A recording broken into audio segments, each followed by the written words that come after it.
Hi, everybody. Welcome to the Tommy Maroon Sports Show right here on WCTV. Always a blast, to say the least, where we are going to talk about the Cleveland Guardians. Yes, the Cleveland Guardians. And would you look at that? That is none other than, I believe, Mr. Alex Cobb, who made his debut with the Guardians not that long ago. I mean, earlier this week. Team pitching stats. ERA of 3.76. 42 saves, 10 shutouts, 933 hits, 476 runs allowed, 933 hits allowed, of course, 375 walks issued. They've struck out 1,051 and given up a whip of 121 and an average of 234. All right, time for the series recaps. You know it, Guardians against the Twins, which was a 2-game apiece split. It looked like it was going to start off as a disaster, considering the fact that they lost the doubleheader. But have no fear, come Saturday and Sunday, it was a lot more smooth. As you see, the Guardians against the Cubs. I forgot it was Machine Gun Kelly night that night. Tuesday night, which was pretty cool. He threw his first pitch into the seats, which was absolutely hilarious to see. Everyone thought, oh, he's just going to throw out the first pitch. But nope, he threw it up in the seats. Anyways, enough of that. Let's talk about the Guardians at the Twins. Will Brown went 3 for 4 in Game 1. Brian Rocchio, 2-run shot in Game 1. Josh Naylor, 3-run bomb in Game 2. Jose Ramirez, 2 for 4 in Game 2. And then you had Stephen Kwan and Bo Naylor hit solo jacks in Game 3, whereas Gavin Williams went 6 innings in Game 3. And Game 3 was a victory for good old Cleveland. And that's the first pitch I was talking about from Cleveland's finest, Machine Gun Kelly. Of course, he's very popular, not just because he's a Cleveland kid, but just seems to be a fun guy to be around with. But anyways, Guardians scored 4 runs in the 6th inning of Game 4. And Tanner Bobby went 5.2 innings and gave up 1 run in Game 4. So there was that. And then the Guardians against the Cubs, a clean sweep. Yes, sirree. 3 games. Doesn't get any easier than that when you take down a team that I wish they took down in the World Series, but it is what it is. Anyways, in Game 1, John Kenzie Noel, 2 home runs. There's Matthew Boyd right there, one of the many pitchers that are new for the Guardians. So there was that. And Emmanuel Clase picked up a save in Game 1. He also saved Games 3 and 4 in the series against the Twins. And then John Kenzie Noel in this game you're looking at right now hit a home run in Game 2 as well. It was a go-ahead home run down the left field line. It was pretty glorious to see. And then Clase came in again and got another save. My God, that guy is incredible, isn't he? And then Game 3, there was no need to see Emmanuel Clase, considering the fact that not only he pitched the last 4 nights, but because it was a 6-1 victory. Oh boy, Will Brennan had a triple that day, and Andres Jimenez had 3 RBIs last night. And John Kenzie kind of struggled, Mr. Noel, 3 strikeouts.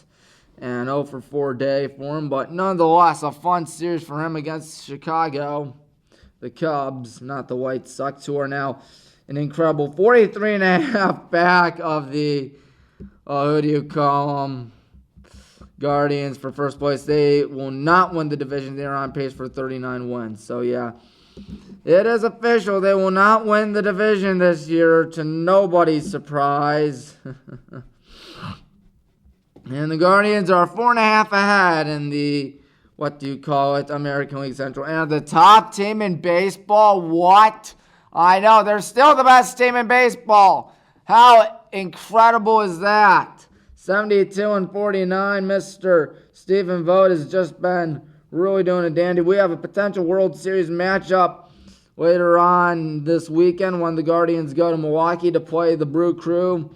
Milwaukee 68-52. Of course, the Dodgers are the top seed in the National League, to nobody's surprise. And the Phillies are just a little behind them by half a game. Phillies have been stinking it up a little bit. But the Dodgers really just doing a dandy. But enough of talking about the Dodgers because the Guardians are just doing incredible. Let me check. .595 times 162.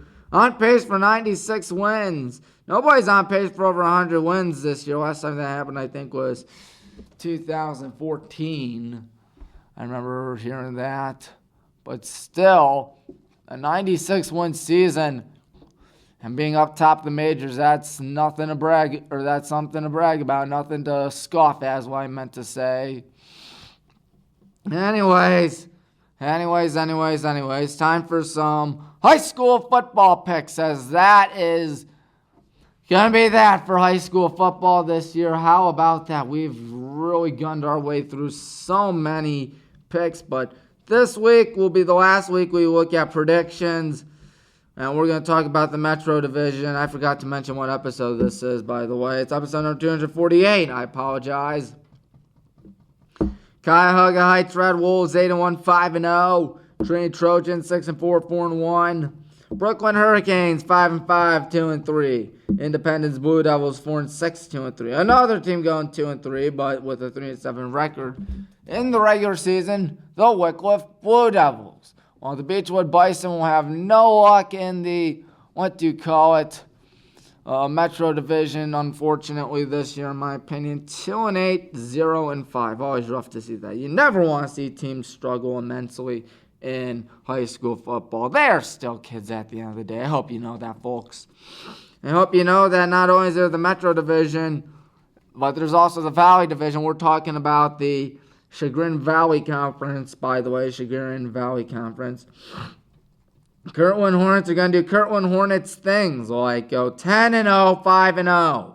Kirtland almost never loses a football game. They are mighty impressive. If I go to my good friend at joeidle.com, if I see what they did last year, they went 9-1 last year. I think they won the state championship last year, and I would not be mistaken. They beat Versailles in the state championship 32-15. 2022, I believe they actually lost it. I think they were Division 6 as well. Yeah, they went 10-0 and ultimately lost the state championship to Marion Local 14-6. But usually Kirtland does a dandy every year. They are very good at what they do. And this year will be no exception for the Hornets. No, not my Highland Hornets. Even though we're going to have a great season, of course. I'm just saying. But you know what I mean, folks. The Kirtland Hornets in this case scenario. Two teams are bound to be 5-5 and 3-2. The Crestwood Red Devils and the Chagrin Falls Tigers. Meanwhile, the Cardinal Huskies 6-4, 2-3. And the Fairview Warriors and Berkshire Badgers will both go 4-6, 1-4. So there is that. Time to look at the big non-conference games, brought to you by no sponsor, of course. I always like saying that because it's funny. Brooklyn against Brookside, week 1. Of course, that's Lorraine County League against Chagrin Valley League, so there is that. Let me check stuff out. Who do I have winning that game? Brooklyn or Brookside? Brooklyn won that game, so there is that. Independence against Columbia. They're hosting the Raiders. I think the Raiders are going to win. Black River against Brooklyn. I'm giving the Pirates the victory. Crestwood against Cuyahoga Heights. Give me the Red Wolves. Chagrin Falls playing the Kenston Bombers. Who do I have right there? I have the Kenston Bombers. And Perry against Kirtland. Hot diggity. That's going to be a good game. Kirtland has a tough schedule on weeks 3 and 5. We'll get to week 5 in just a bit. But for now, we're going to talk about Perry against Kirtland. I'm going with Kirtland. Trinity against Berkshire, the Badgers. I'm going with the Berkshire Badgers. And then you have the Cuyahoga Heights Red Wolves against Kirtland Hornets. Give me the Hornets once again. Now time for the big conference games. Chagrin Falls against Crestwood. That is week 6. Kirtland against Chagrin Falls. That is week 8. Trinity against Cuyahoga Heights week 9. And last but not least, the Crestwood Red Devils playing the Kirtland Hornets week 9 as well. Well, folks, I just want to count how many schools I did this season, if I can pull out my Google Sheets. Looking out there, 8, 16, wait a minute. if I did at least 6 for each, that's 6 times 1, 2, 3, 4, 5, 6, 7, 8, 9, 10, 11, 12, 13, 14. 6 times 14, excuse me for 1 second, I'm not good at math. 84. And, let's see, 84, 86, 88, 90, 92, 94, 96, 98. Yep, I did do 100 schools this year. That is impressive. I don't mean to brag, but hot diggity, that's pretty good. My goodness, that is not easy to predict 100 schools times 10 games. I think I did 1,000 games. And I did do 1,000 games. Good Lord, that's insane.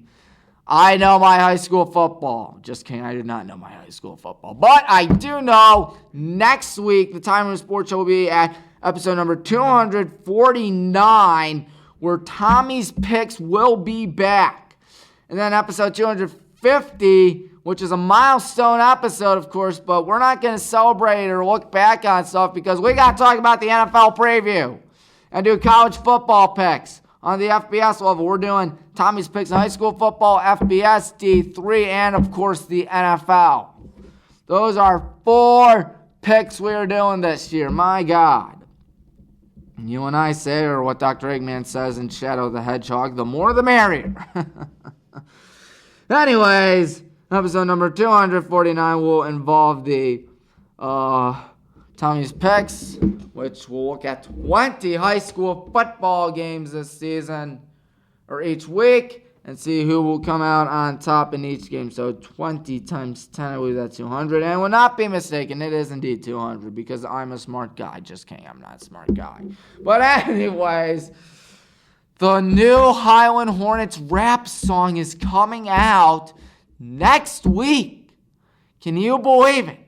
Next week, I'll bring my computer, which I do not have. I would have grabbed it by now, but obviously I don't have it. I grabbed a bunch of air. But anyways, going back to what I was saying, the Tommy Maroon Sports Show will have the new Hornets rap song next week. And not only that, but for Tommy's Picks, I'll bring my computer. I'll bring some Hornets gear, a Hornets shirt, even though this is BW, because go Jackets, by the way, and my Highland Hornets hat, as I will get you excited for the Highland Hornet football season. Well, folks, I think that's it. I've been able to kill 13 minutes out here on Tommy Maroon Sports Show on WCTV. Just like to remind you, subscribe to WHBW. It's your one stop for all things Highland and Baldwin Wallace. Let me check out how many subscribers I have. 571 if I'm not mistaken. And I would not be mistaken. But why do I bring it up? Well, tonight, I repeat, tonight, the Highland Hornets play the Lake Catholic Cougars in a game of high school football scrimmages. How about that? It starts at 6 p.m., and varsity goes at 7. JV at 6, varsity 7. Coach Gibbons against Coach Gibbons. It's like spy versus spy. It's like Spider-Man pointing at Spider-Man. But, you know, because Coach Mike Gibbons, Highland Marty Gibbons, Lake Catholic, fun family, to say the least. They do a good job at winning. But now that's it. I think we're good now. I'm Tommy Maroon, thanking you for watching. Episode 249 is coming up next week. And then 250, once again, the NFL preview. A lot of fun stuff coming up here in the sports world. I will see you around.